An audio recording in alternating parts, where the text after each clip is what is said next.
السلام علیکم ورحمۃ اللہ۔ محترم ناظرین و سامعین، آج ہم تلاوت قرآن کی فضیلت اور اس کی برکت کے متعلق سنیں گے۔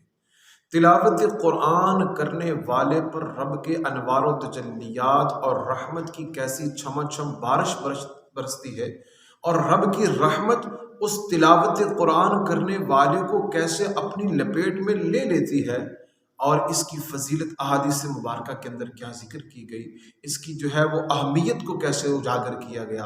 اور اگر ہم اپنے شب و روز اپنی جو ہے وہ دن کا شروع والا حصہ، دن کی ابتدا اس تلاوت قرآن سے کریں، اپنے رات کی انتہا اس تلاوت قرآن سے کریں، تو ہمیں اس کی جو ہے وہ کیسی برکتیں حاصل ہوں گی۔ امام الانبیاء جناب احمد مجتبیٰ صلی اللہ علیہ وسلم نے ارشاد فرمایا، صحیح بخاری کے اندر امام بخاری علیہ رحمہ نے اس حدیث مبارکہ کو نقل فرمایا۔ آپ فرماتے ہیں کہ خیرکم من تعلم القرآن وعلمہ، تم میں سے بہترین شخص وہ ہے جو قرآن سیکھتا اور قرآن کو سکھاتا ہے۔ آج ہم میں سے ہر ایک بندہ جو ہے وہ اپنے آپ کو بہتر سے بہتر بنانا چاہتا ہے، تو کیسا ہی احسن اور بہترین فارمولہ نبیوں کے سلطان رحمت عالمیان صلی اللہ علیہ وسلم نے ہمیں عطا فرمایا کہ لوگوں، اگر تم بہترین بننا چاہتے ہو تو اس کے لیے کیا ہے؟ فرمایا تلاوت قرآن کو اپنے معمولات میں شامل کر لو۔ جو قرآن سیکھنے والا ہے وہ بھی بہترین ہے، جو قرآن سکھانے والا ہے وہ بھی بہترین ہے۔ قرآن مجید فرقان حمید کی جو ہے وہ اس کی تلاوت کی بہت زیادہ برکتیں ہیں۔ یہی ہے آرزو کہ تعلیم قرآن عام ہو جائے، ہر پرچم سے اونچا پرچم اسلام ہو جائے۔ حضرت سیدنا ثابت بنانی علیہ رحمہ، ان کے متعلق آتا ہے کہ روزانہ آپ ایک بار ختم قرآن کیا کرتے تھے۔ آپ رحمۃ اللہ تعالی علیہ ہمیشہ دن کو روزہ رکھتے، ساری رات قیام میں گزار دیتے، اور جس مسجد سے گزرتے اس میں 2 رکعت تحیت المسجد ضرور پڑھا کرتے تھے۔ ہمارے اسلاف جو ہے وہ قرآن سے کیسی محبت کرتے، نوافل سے کیسی محبت کرتے۔ آج ہمارے پاس موقع ہے، یہ ماہ رجب المرجب کا بابرکت مہینہ جاری و ساری ہے، جس کے متعلق ارشاد فرمایا کہ رجب کا مہینہ عبادت کے بیج بونے کا مہینہ ہے۔ ہم اپنے اسلاف کا تذکرہ سن رہے تھے، حضرت ثابت بنانی علیہ رحمہ، کہ یہ روزانہ ایک دن میں روزانہ ایک مکمل قرآن پاک پڑھا کرتے تھے، اور آپ کا یہ معمول تھا کہ ہمیشہ دن کو روزہ رکھنا، اور جس رستے سے آپ سفر کرتے، رستے میں جو بھی مسجد آتی وہاں پر 2 رکعت نماز تحیت المسجد ادا کیا کرتے تھے۔ اللہ اکبر۔ اور ایک مرتبہ آپ تحدیث نعمت کے لیے ارشاد فرماتے ہیں کہ میں نے جامع مسجد کے ہر ستون کے پاس قرآن پاک کا ختم اور بارگاہ الہی میں گریہ کیا ہے۔ نماز اور تلاوت کے ساتھ آپ کو خصوصی محبت تھی۔ آپ رحمۃ اللہ تعالی علیہ پر اللہ کا ایسا کرم ہوا کہ رشک آتا ہے۔ چنانچہ وفات کے بعد دوران تدفین اچانک ایک اینٹ سرک کر آپ کی قبر کے اندر چلی گئی۔ لوگ اینٹ اٹھانے کے لیے جب جھکے تو یہ دیکھ کر حیران رہ گئے کہ آپ رحمۃ اللہ تعالی علیہ قبر میں کھڑے ہو کر نماز پڑھ رہے ہیں۔ اللہ اکبر۔ آپ رحمۃ اللہ تعالی علیہ کے گھر والوں سے جب یہ معلوم کیا گیا کہ آپ کا ایسا کون سا عمل تھا جس کی وجہ سے رب نے یہ انعام عطا فرمایا، تو آپ کی شہزادی نے ارشاد فرمایا کہ میرے والد محترم روزانہ یہ دعا کیا کرتے تھے، اے مولا، اگر تو کسی کو وفات کے بعد قبر میں نماز پڑھنے کی توفیق عطا فرمائے تو مجھے بھی یہ توفیق ضرور عطا فرمانا۔ منقول ہے جب بھی لوگ آپ کے مزار پر انوار کے قریب سے گزرتے تو ان کی قبر سے آج بھی تلاوت قرآن کی آواز آتی ہے۔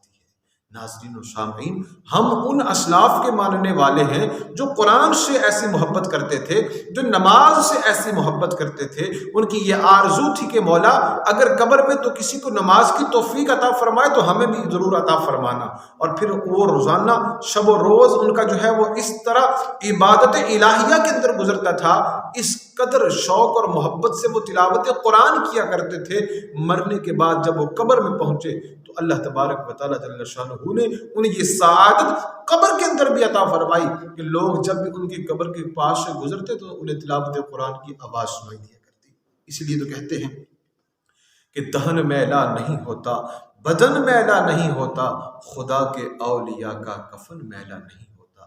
یہ ان کو ولایت کہاں سے ملتی ہے؟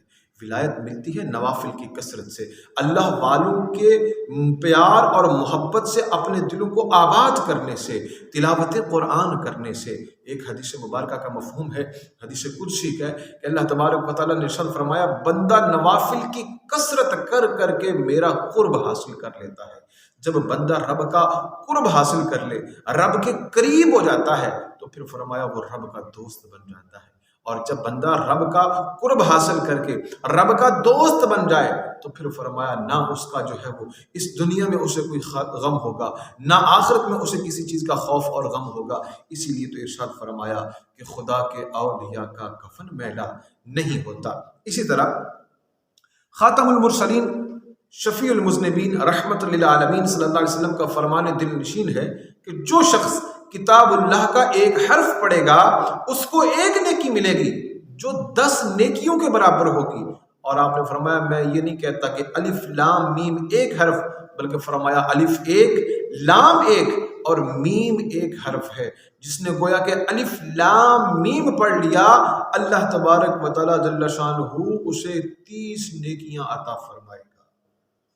نبی مکرم صلی اللہ تعالی علیہ وسلم کا فرمان معظم نشان ہے، جس شخص نے قرآن پاک سیکھا اور سکھایا اور جو کچھ قرآن پاک کے اندر ہے اس پر عمل کیا، تو یہ قرآن اس پڑھنے والے کی، اس سیکھنے والے کی شفاعت کرے گا اور یہاں تک کہ اسے داخل جنت کر دے گا۔ اللہ اکبر۔ الہی خوب دے دے شوق قرآن کی تلاوت کا، شرف دے گنبد خضرا کے سائے میں شہادت کا۔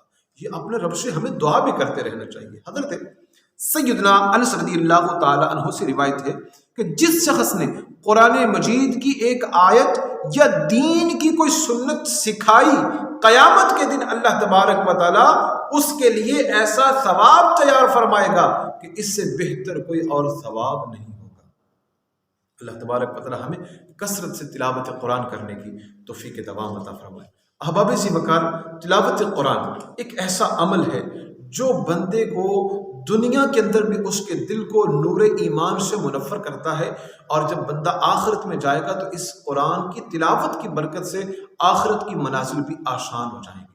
میں اور آپ ہم سب غور کریں، آج ہم نے اپنی اولاد کو اعلیٰ سے اعلیٰ تعلیم دینے کی کوشش کی، ہم نے اپنی اولاد کے لیے جو ہے وہ اعلیٰ سے اعلیٰ درسگاہیں اور جو ہے وہ اسکولوں کا انتخاب کیا، مگر فقدان ہمارے معاشرے میں یہی ہے کہ ہم نے قرآن کی تعلیم کی طرف توجہ نہ دی۔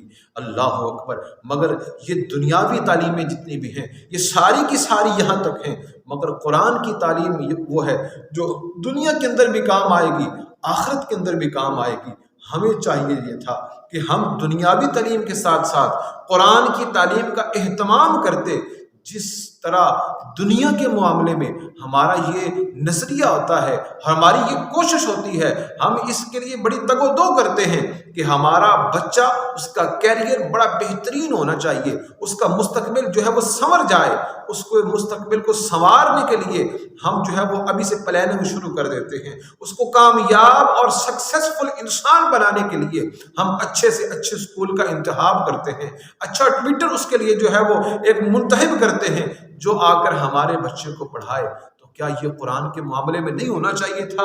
یہ تلاوت قرآن، یہ قرآن کی تعلیم وہ تعلیم ہے جس کے بارے میں نبی مکرم صلی اللہ علیہ وسلم نے ارشاد فرمایا، اس کو سیکھنے والا اور اسے سکھانے والا بہترین لوگ ہیں۔ اللہ تبارک و تعالی ہمیں تلاوت قرآن کا جو ہے وہ صحیح معنوں میں اس کو سیکھ کر اس پر عمل کرنے کی توفیق عطا فرمائے۔